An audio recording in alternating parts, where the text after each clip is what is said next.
Praise the Lord. கர்த்தருடைய நாமத்துக்கு மகிமை உண்டாகட்டும். ஆண்டவராகிய இயேசு கிறிஸ்து ஒரு உவமையை சொன்னார்.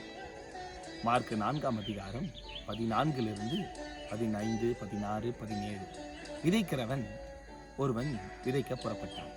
சில விதைகள் தரையிலே விழுந்தது, சில விதைகள் முள்ளுகளிலே விழுந்தது, சில விதைகள் கற்பாறையிலே விழுந்தது.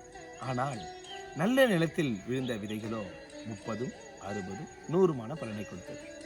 தேவனுடைய பிள்ளைகளே, அதே மத்தேயு 7ஆவது அதிகாரம் 21 26 வரைக்கும் வாசித்து பார்க்கிறோமானால், இயேசுவினுடைய வார்த்தையை கேட்டு அந்த வார்த்தையின்படி தன் வாழ்க்கையை கட்டுகிறவனுடைய மனுஷனுடைய வாழ்க்கை கண்மலையின் மேல் தன் வீட்டை கட்டின புத்தி உள்ள மனுஷனாக மாற்றப்படுகிறார்.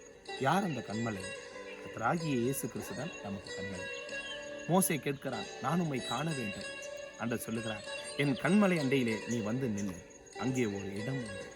ஆம், நம்முடைய வாழ்க்கையில் எவ்வளவு பிரச்சனை வந்தாலும் அந்த கண்மலையாகிய இயேசு கிறிஸ்துவனிடத்துல நாம் வரும்பொழுது அந்த இயேசு கிறிஸ்து நம்மை பலன் கொடுக்கிறவர்களாகவும், நம்மை வீட்டை கண்மலையின் மேல் கட்டுகிறவராகவும், நம்முடைய கால்களை கண்மலையின் மேல் நிற்க வைக்கிற தேவனாகவும் நமக்கு வெளிப்படுவார். ஆகவே இந்த கண்மலையாகிய கிறிஸ்துவின் மேல் நம்பிக்கை வையுங்கள்.